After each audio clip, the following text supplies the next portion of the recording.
بسم اللہ الرحمن الرحیم الحمدللہ وکفا وسلام علی عبادہ الذین اصطفی محمد واہلبیتہ الطیبین۔ مکتب آل محمد علیہ السلام سے تعلق رکھنے والوں کو اس بات پہ فخر ہونا چاہیے کہ ہمارا جو عقیدہ ہے وہ عین عقلی عقیدہ ہے،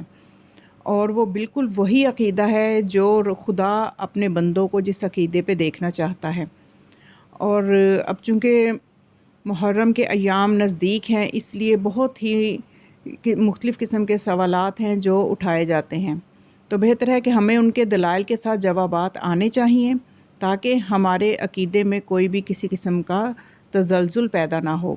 تو آج میں ماتم کے حوالے سے قرآن اور حدیث سے، اور بالخصوص اہل سنت جو مسلک ہے ان کی روایات سے، ان کی کتابوں سے کچھ چیزیں ثابت کرنا چاہتی ہوں، جس سے یہ واضح ہو جائے گا اور ہر مسلمان کو یہ سمجھ لینا چاہیے کہ ماتم کرنا جو ہے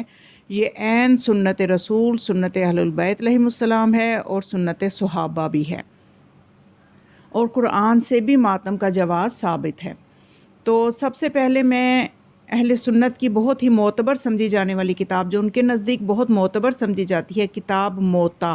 امام مالک کی، جو کتاب موطا ہے اس میں ایک روایت ہے کتاب الصیام میں، یعنی اس کا جو ایک باب ہے، باب الصیام اس کتاب میں ہے،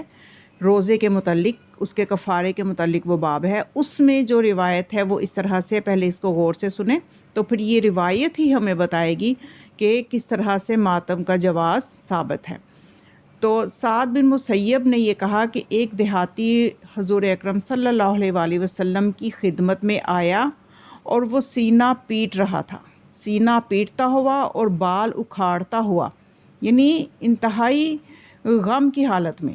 اور وہ کہہ رہا تھا کہ نیکیوں سے دور رہنے والا ہلاک ہو گیا۔ آپ صلی اللہ علیہ وآلہ وسلم نے اس سے پوچھا کیا ہوا؟ کہنے لگا کہ میں نے ماہ رمضان میں اپنی بیوی سے حق زوجیت دن کے وقت ادا کیا ہے۔ تو حضور صلی اللہ علیہ وآلہ وسلم نے فرمایا کہ کیا ایک غلام آزاد کر سکتے ہو؟ کہنے لگا نہیں۔ آپ نے فرمایا ایک اونٹ یا ایک گائے قربانی کے لیے حرم بھیج سکتے ہو؟ تو اس نے کہا کہ یہ بھی میرے لیے ممکن نہیں ہے۔ تو پھر اس کے بعد آپ نے فرمایا بیٹھ جاؤ۔ اتنے میں آپ کے پاس کھجوروں کا ایک ٹوکرا آیا اور فرمایا اس سے لے لو اور اسے صدقہ کر دو۔ کہنے لگا اے اللہ کے رسول، مجھ سے زیادہ کوئی حاجت مند نہیں۔ فرمایا تم ہی کھا لو اور روزے کی قضا کر لو، یعنی اس کے کفارے کا سبب بھی کر دیا اور اس کو صرف اب ایک قضا کرنا ہے روزے کی۔ تو وہ شخص جو کہ دیہاتی تھا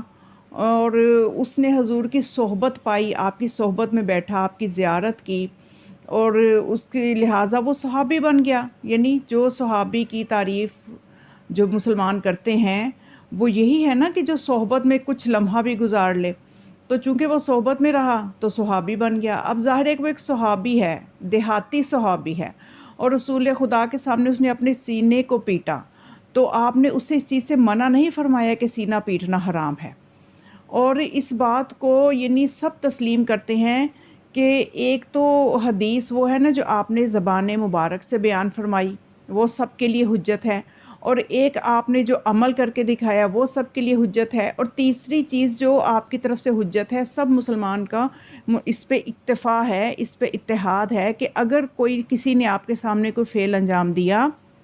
اور آپ نے اس پہ خاموشی اختیار کی، اس کو منع نہیں کیا، اس کو برا نہیں کہا، تو اس کو حدیث تقریری کہا جاتا ہے، یعنی تقریر رسول۔ تو تقریر رسول کے عنوان سے اس شخص نے جب اپنا سینہ پیٹا تو آپ نے منع نہیں فرمایا، تو اس کا مطلب یہ ہے کہ یہ فعل جائز ہے۔ اور اس کے علاوہ دیکھا جائے کہ جو امام اہل سنت اور والجماعت جناب مالک کی کتاب موطا کے حوالے سے اگر بات کی جائے تو صاف ظاہر ہے کہ وہ صحابی محض ایک روزے کے ٹوٹنے کی وجہ سے غم زدہ تھا اور اس غم کی وجہ سے سینہ پیٹ رہا تھا۔ تو سوچئے غم حسین تو کتنا بڑا غم ہے، تو اس میں کیسے ناجائز ہو سکتا ہے کہ سینہ پیٹنا ناجائز ہو؟ اور پھر اس کے روزہ ٹوٹنے کی نسبت واقعہ کربلا کہیں زیادہ دردناک ہے، تو پھر اس میں اگر ماتم کیا جائے، سر و سینہ کو پیٹا جائے، تو اس میں کوئی قباحت نہیں ہونی چاہیے۔ اور اس کے علاوہ یہ کہ امام مالک کی اس بیان کردہ روایت سے یہ بھی ثابت ہوا کہ رسول خدا نے سینہ پیٹنے پر اعتراض نہیں کیا بلکہ ہمدردی کا اظہار فرمایا، تو لہٰذا ماتم پر اعتراض کرنا سنت رسول کے خلاف ہے اور ماتم کرنے والوں سے ہمدردی اور حسن سلوک سے پیش آنا ہی سنت محمد مصطفیٰ صلی اللہ علیہ وآلہ وسلم ہے۔ اور ایک اور صحابی کی بھی میں دلیل آپ کو جو ہے کتاب اہل سنت سے ہی دے رہی ہوں کہ مؤذن رسول حضرت بلال نے بھی ماتم کیا، کہ جب رسول خدا کی وفات کا وقت نزدیک ہوا تو اس کے احوال کے حوالے سے شیخ عبدالحق محدث حنفی دہلوی اپنی کتاب مدارج النبوہ میں یہ لکھتے ہیں کہ جب حضرت بلال جو ہیں وہ تشریف لے گئے گھر کے اندر اور جا کے پتہ چلا کہ رسول خدا جماعت کروانے نہیں آ رہے تو حضرت بلال حضور کے پاس نماز ہی کے لیے گئے تھے۔ جب معلوم ہوا کہ تشریف نہیں لائیں گے تو محبت رسول میں تکلیف کا احساس کرتے ہوئے غم کی حالت میں بلال جو تھے صحابی رسول سر پیٹتے ہوئے حجرہ عائشہ سے باہر آئے۔ اور پھر یہ دیکھیے کہ رسول خدا بھی زندہ ہیں، تو اب جو یہ اعتراض کیا جاتا ہے کہ زندہ کا ماتم شہید زندہ ہوتا ہے، زندہ کا ماتم نہیں کیا جاتا، تو رسول خدا تو ابھی زندہ ہیں اور ایک صحابی یہ ماتم کر کے بتا رہا ہے کہ زندہ کا ماتم بھی جائز ہے، اس میں کوئی قباحت نہیں ہے۔ اور پھر حضرت فاطمہ زہرا سلام اللہ علیہا جو ہیں ان کے بارے میں ملتا ہے کہ جناب فاطمہ نے بھی ماتم کیا جنگ احد کے احوال میں۔ یہ اہل سنت ہی کے جو ایک کتاب ہے مدارج النبوہ، عبدالحق محدث دہلوی کی جو کتاب ہے مدارج النبوہ میں ہے کہ شہادت پیغمبر کی افواہ جو جنگ احد میں ایک اڑا دی گئی تھی دشمن کی طرف سے، تو اس کا ذکر کرتے ہوئے یہ لکھا ہے محدث دہلوی نے کہ فاطمہ زہرا سلام اللہ علیہا نے یہ آواز سنی کہ ان کے بابا شہید ہوئے تو سر پیٹتی ہوئی گھر سے احد کی جانب دوڑی۔ تو اس سے بھی ثابت ہوا کہ جناب سیدہ جو ہیں یہ اہلبیت.ع میں سے ہیں، اور یہ وہ ہیں کہ جو عالم غیر معلمہ ہیں اور جن کے بارے میں قرآن نے تطہیر کی گواہی دی ہے کہ کوئی نجاست ان کے نزدیک آ نہیں سکتی، ان کا ہر فعل اللہ کی رضا کے مطابق ہے۔ تو پھر اس کا مطلب یہ ہے کہ ماتم کرنا جو ہے یہ جائز ہے۔ چلیں حضرت ام المومنین حضرت عائشہ کے ماتم کو بھی ثابت کیا ہے، خود ہی انہی کی اہل سنت ہی کی کتابوں میں مسند امام احمد بن حنبل میں یہ لکھا ہے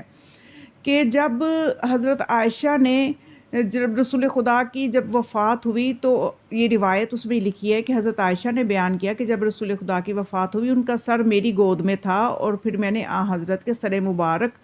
کو تکیہ پر رکھ دیا اور میں عورتوں کے ہمراہ ماتم کرتی ہوئی کھڑی ہو گئی اور میں نے اپنا منہ پیٹ لیا۔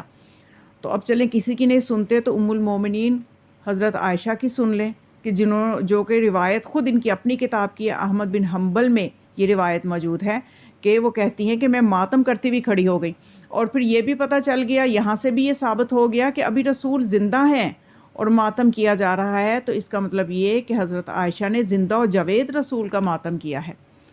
اور پھر قرآن سے بھی دیکھیں اگر ہم تو ہمارے پاس ثبوت موجود ہے کہ حضرت اسحاق علیہ السلام کی والدہ حضرت ابراہیم کی جو زوجہ ہیں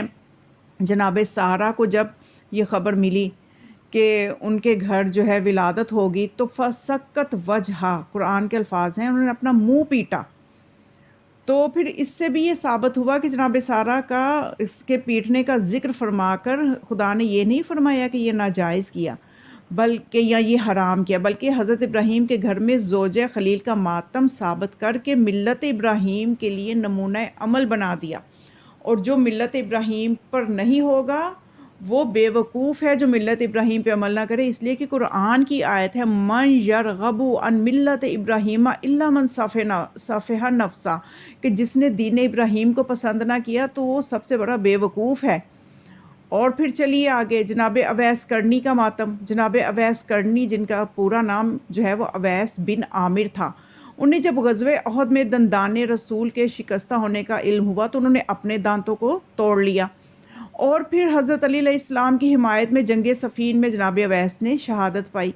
تو اب یہاں پہ یہ دیکھنا ہے کہ صاف ظاہر ہے کہ کیونکہ یہ روایت جو ہے جناب اویس کرنی نے اپنے دانتوں کو شکستہ کر لیے، تذکرۃ الاولیاء شیخ فرید الدین عطار جو کہ اہل سنت کی کتاب ہے اس میں موجود ہے۔ تو پھر صاف ظاہر ہے کہ محض اپنے سینے پہ ہاتھ مارنا یا اپنے جسم کو زخمی کرنا اتنا شدید ماتم نہیں جتنا غم کا اظہار اویس کرنی نے کیا کہ اپنا عضو جسم ہی ختم کر لیا۔ تو اب عام طور پہ جو اعتراض کیا جاتا ہے کہ رسول خدا نے یہ کب فرمایا تھا یا امام حسین علیہ السلام نے یہ کب فرمایا تھا کہ تم ماتم کرنا، تو اس کا جواب یہ ہے کہ سنیے جناب کے رسول خدا صلی اللہ علیہ وآلہ وسلم نے کب فرمایا تھا کہ اے اویس تم اپنے دانت توڑ لینا، یہ رسول خدا نے بی بی عائشہ سے کب فرمایا تھا کہ میری وفات پہ ضرور کھڑے ہو جانا اور اپنا ماتم کرنا اور سر پیٹنا؟ یا حضرت بلال سے کب فرمایا تھا کہ تم اپنا سر پیٹ لینا اور فریاد کرنا؟ یا جناب زہرا سے کب فرمایا تھا کہ میری شہادت کی خبر سن کے سر پیٹنا؟ تو پھر یہی کہا جائے گا کہ محبت اور غم میں یہ سب کچھ ہو جاتا ہے، کیونکہ رسول خدا نے حرام نہیں کیا تھا۔ اگر حکم دے دیتے کہ ماتم کروایا جائے تو محبت کا پتہ نہ چلتا اور یہ معلوم نہ ہوتا کہ درد حسین کس کے دل میں موجود ہے اور کس کے دل میں موجود نہیں ہے۔ کیونکہ دلوں کا امتحان لینا مقصود تھا، اس لیے حکم دے کے فرض نہیں کیا،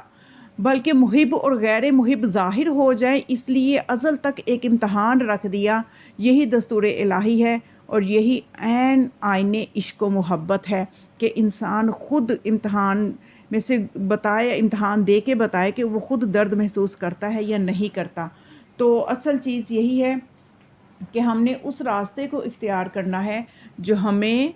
خدا، رسول اور اہلبیت.ع جس راستے پہ دیکھنا چاہتے ہیں۔ اور مذہب شیعہ جو ہے یہ عین عقلی مذہب ہے جو قرآن سے، اور ہمارے مذہب کا ہر فعل قرآن سے بھی ثابت ہے، روایات سے بھی ثابت ہے، عقلی طور پہ بھی ثابت ہے۔ تو اس لیے ہمیں اپنے تمام جو عقیدے ہیں ان پہ فخر کرنا چاہیے اور خدا سے دعا کرنی چاہیے کہ خدا تمام مسلمانوں کو مذہب فقہ جعفریہ کی معرفت عطا فرمائے۔ وما علیہ الا البلاغ، والسلام علیکم ورحمۃ اللہ۔